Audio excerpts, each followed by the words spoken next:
A sermon on Luke 10, the sending out of the 72 by Jesus. When Jesus sent out the 72, he wasn't dispatching them to a world eager to hear their message. He was sending them out to towns and villages where most people were busy with their own concerns, sceptical of wandering teachers and quite content with life as it was. Us, really. The disciples weren't sent with impressive credentials, sophisticated arguments, or even basic supplies, because they carried no money, no bag, no sandals. What they did carry was something far more subversive, the simple practice of showing up, staying present, and offering peace.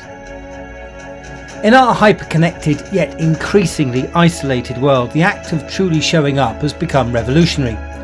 When the 72 entered homes, they didn't begin with doctrine or debate, they began with presence. Peace to this house. They shared meals, they listened to stories, they paid attention to suffering. And this is Christianity's first scandal in a world that considers it irrelevant. We show up, not to win arguments or prove points, but to be genuinely present with people in their actual lives. When someone is struggling with employment, the relevance isn't found in theological explanation, but in someone who sits with them in their anxiety, who sees their dignity when they can't see it for themselves. Jesus sent them out like lambs among wolves. Hardly a power position, yet this vulnerability becomes their authority. And in a culture obsessed with strength, influence, power, and having all the answers, Christianity's strange power lies in admitting we don't have everything figured out, that we too are wounded, that we too need healing. The 72 weren't sent as experts, but as fellow travellers. When they encountered sickness, they didn't offer explanations for suffering, they offered healing. When they met rejection, they didn't argue, they moved on. This isn't irrelevance. It's a profound alternative to the world, to the way the world typically operates. Heal the sick, Jesus commanded. But what are the sicknesses of our time? Loneliness in the midst of social media connections, anxiety despite unprecedented prosperity, the feeling that life lacks meaning even when all our basic needs are met, and we're the lucky ones if we can say that. The suspicion that we're performing our lives rather than living them. Christianity's relevance isn't proven through arguments but through healing, not just physical healing, but the restoration of human dignity, the rebuilding of community, the offering of hope, and that doesn't depend on circumstances. When Christians create spaces where people can be honest about their struggles without fear of judgment, we're practicing the same ministry the 72 carried. The kingdom of God has come near, they announced. Not will come or might come, but has come. This isn't about the afterlife. It's about a different way of living right now. A reality where the last are the first, where the enemies are loved, where forgiveness breaks cycles of revenge, where generosity overcomes scarcity.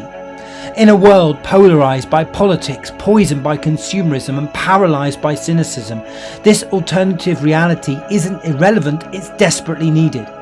Every time Christians choose reconciliation over retaliation, community over competition, service over self-interest, we are demonstrating that the kingdom of God has indeed come near.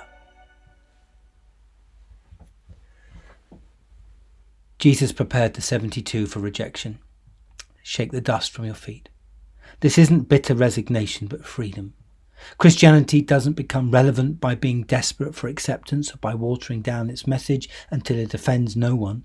Sometimes the most loving thing is to let people reject what they're not ready to receive. But notice, even in rejection, they too declare that the kingdom has come near. The offer stands, the invitation remains. Love doesn't withdraw just because love isn't immediately recognised. Jesus said the harvest is plentiful, but the workers are few. He wasn't talking about people ready to join churches or sign doctrinal statements. He was talking about people hungry for meaning, desperate for community, longing for healing, searching for hope. That harvest is still here today.